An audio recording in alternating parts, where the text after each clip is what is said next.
निषाद चित्रशर महाबली करियो बलि बलि। प्रभु प्राणनाथ दर्शन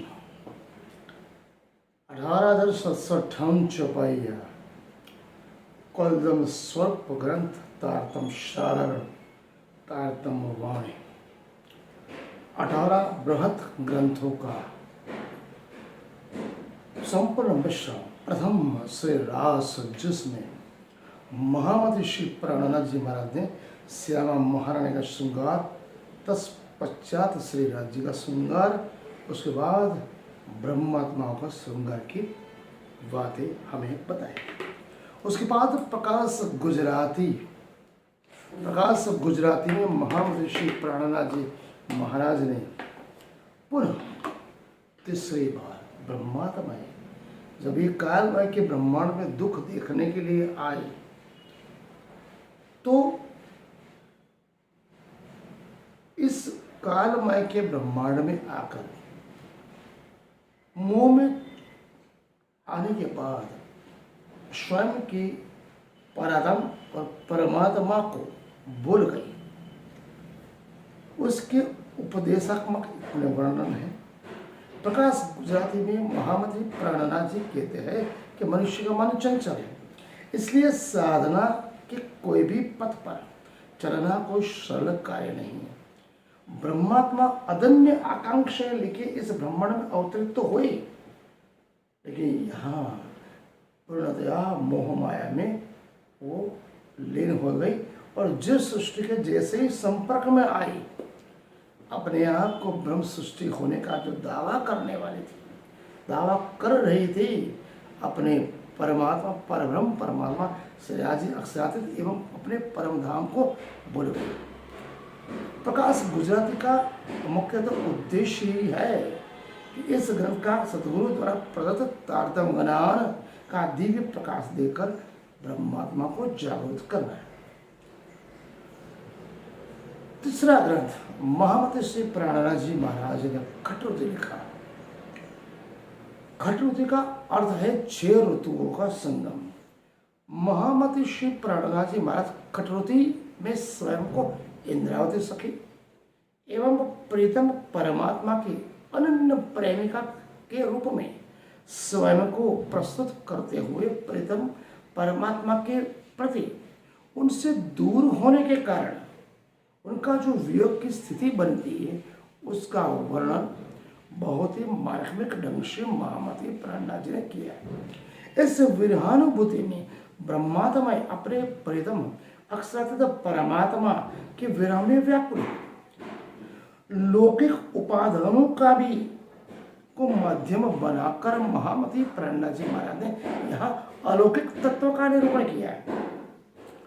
वास्तव में विरह में बशी परमात्मा के मरने के लिए उत्कंठा है ब्रह्मात्मा की, उनके लिए वीर की स्थिति बहुत ही उत्कृष्ट काम करती है। मिलने की चाह या आध्यात्मिक तौर पे है। वीर में जलती हुई परमात्मा है। वर्षांतर में आते हुए 6 ऋतुओं के प्रभाव से उत्पन्न होने वाले जो प्रेम आवेग को सहन कर लेती है तथा 12 महीनों के अंदर आने हुई अलग अलग उद्वेगों को भी वो सहन कर लेती है। लेकिन जो 13वां मास, जो अधिक मास आता है, वो ब्रह्मात्मा के लिए बहुत ही बड़ा विरह और वियोग और वेदना से भरपूर है, जो उनके लिए इतना असह्य बन जाता है। महामती प्राणनाथ ने या इंद्रावती सखी और परमात्मा में विरह में व्याकुल वियोग और वेदना में भर के खटरुति ग्रंथ के 7वें प्रकरण में दूसरे चौपाई में अपनी वाचा को, वेदना को इस तरह प्रस्तुत किया जो ब्रह्मात्मा के लिए उत्कृष्ट उदाहरण बनती है। राजी प्राणनाथ जी कहते हैं, रुत सगलेरे हूँ घणु कल्पी पण वालाए न लिधी मारी शारा, न जानो जो मारो केम करी राख्यो, नहीं तो नव रहे निर्धर। खटरुति ग्रंथ वेदना से भरी वाणी को पढ़कर मनन चिंतन करके हमारे हृदय मंथन आत्माओं में ब्रह्मात्मा की 10 दिशाएं अग्नि की तरह विरण के युग में जल रही हैं। एक एक शब्द मोहम्मद श्री प्राणनाथ जी महाराज का कटौती ग्रंथ में उपालंब पूर्ण निवेदन करता है, जिसे सुनकर प्रीतम परमात्मा के मिलने के लिए हमारे हृदय मन तन आत्मा में विरह वेदना के आग उत्कंठ उतरना पड़ती है कि जो सभी नियामतें हमारे हृदय में उतर जाती है। पलकों की लेखनी, आंखों की स्याह से प्रेम पत्र हमने प्रीतम परमात्मा को लिखा है, जिसे पढ़कर प्रीतम परमात्मा हमारे निकट आ गए। गोपियों के प्रेम एवं विनय की निकटता को देखने के लिए अभिलाषी स्वयं उद्धव जी ब्रजाए। यहाँ पर गोपियों का श्री कृष्ण के प्रति जो प्रेम था, विरह थी, वेदना थी, वियोग को उन्होंने सांत्वना देते हुए उन्हें ज्ञान के थोड़े शब्द कहे। निर्गुण ब्रह्म की उपासना कहने के लिए कुछ शब्द कई कहे, लेकिन गोपियों ने उनके शब्द वापस लौटा दिए। बेचारे उद्धव, गोपियों की श्री कृष्ण के प्रति जो प्रेम थी, विरह थी, वेदना थी, जो विरह था, उनका उत्कृष्ट जो प्रेम था, माधुर्य प्रेम लक्षणा भक्ति से प्रेम के सिख लेकर ब्रज से वापस उद्धव जी द्वारका आए और कृष्ण को बोला, हे प्रभु, आपके विरह में गोपियां उत्कृष्ट है।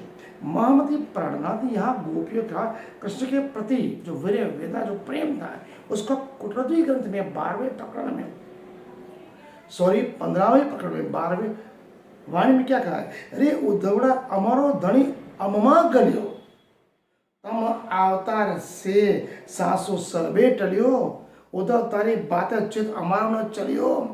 ब्रह बाधारी उद्धव पाछो बोले, हो श्याम पियो पियो करे पुकार, हे श्याम पियो पियो करे पुकार। यहाँ पर कटौती ग्रंथ की भाषा गुजराती है, लिपि देवनागरी है, अत्यंत सरल और सुगम है। कटौती ग्रंथ में महामती श्री प्राणनाथ जी महाराज स्वयं को इंद्रावती सखी और प्रीतम परमात्मा की उत्कृष्ट प्रेमिका के रूप में प्रस्तुत करती है। जैसे गोपियां कृष्ण के प्रति संपूर्ण तन मन धन सेवा समर्पण प्रेम विरह वेदना से भरपूर थी, वैसा ही प्रेम महामती श्री प्राणनाथ जी महाराज ब्रह्मात्मा को लिए निरूपण करने के लिए एक कटौती ग्रंथ का उन्होंने विस्तार पूर्वक वर्णन किया। आज का अध्याय कटौती ग्रंथ में प्रीतम से मिलने के लिए हमारे हृदय मन तन में हमें चेतना को जागृत करना होगा, संपूर्ण सेवा और समर्पण करना होगा, तभी परब्रह्म परमात्मा हमसे 2 कदम भी दूर नहीं। वो हर पल हर घड़ी हर क्षण हमें मिलने के लिए तैयार है, लेकिन हम काल माया के मानवी मोह जल में फंसे हुए, मोह में ऐसे फंसे कि परमात्मा से जो कॉल किया हम सभी जाएंगे इस काल में के ब्रह्मांड में एक दूसरे को मिलेंगे। मैं अगर जग जाएगी तो दूसरे को जगाऊंगा। इन लोग इतने स्वार्थी हो गए, खुद जग जाते हैं, स्वयं परम धाम जाना जाते हैं, ये अन्य किसी ब्रह्मात्माओं के लिए उनके हृदय मन दिल में वो प्यार नहीं होता। इतने स्वार्थी निजी महत्वाकांक्षा हो जाती है, मैं ही परम धाम जाऊंगी, अकेले जाऊंगे, अकेले आप कभी जाने वाले हो। स्वयं कुंभ में श्री राज्य महाराज अक्षर परमात्मा 5 शक्तियों के साथ महाराष्ट्र ठाकुर प्रभु प्राणनाथ स्वयं वहाँ विराजमान है। जब तक 12,000 ब्रह्म सृष्टियाँ जागृत नहीं हो जाती, एक दूसरे को जाकर नहीं ले आती, तब तक किसी को भी परम धाम जाने का मौका मिलने वाला नहीं। इधर बैठे घर जाके धाम, अगर सुंदर साथ अगर आप जाग चुके कहो, दूसरे को जगाओ और नदान संप्रदाय कि जो नियम नीति नियम सिद्धांतों को आचरण को परमात्मा रूपी अगर हम उनके अनुरूप बन गए तो ये दिन दूर नहीं कि हम परम धाम परमात्मा से मिलने के लिए हमें 2 कदम चलना पड़ा। प्रीतम परमात्मा हर पल हर घड़ी हमारे लिए पल के बिठाए बैठे, ये हमारा गलत फहमी है कि परमात्मा हर पल हर घड़ी हमारे साथ है, हृदय मन तन आत्मा बैठा हुआ है। संत धनी देवचंदी महाराज ने कहा, जब तक मैं परमधाम की सभी नियामतें सुंदर साथ को न दूं, अपने जैसा ज्ञानी बना न दूं, तब तक मुझे चैन नहीं मिलता। यही बात से इंद्रावती सखी कहती है, हे सुंदर साथियों, परमधाम की सिराज अक्सर परमात्मा स्वयं एक ब्रह्मवाणी करें, उसको मनन करे, चिंतन करे और हृदय मंथन में उतारेंगे, समझ जानेंगे और को जगाएंगे तो वो दिन दूर नहीं, परब्रह्म परमात्मा हमारे साथ हमारे सामने हाजिर होके आज का अध्याय हम यहाँ पूर्ण करते हैं। आपने मुझे संत सुना और जो भी त्रुटि हो तो कृपया कमेंट बताएं। प्रणाम शुभ।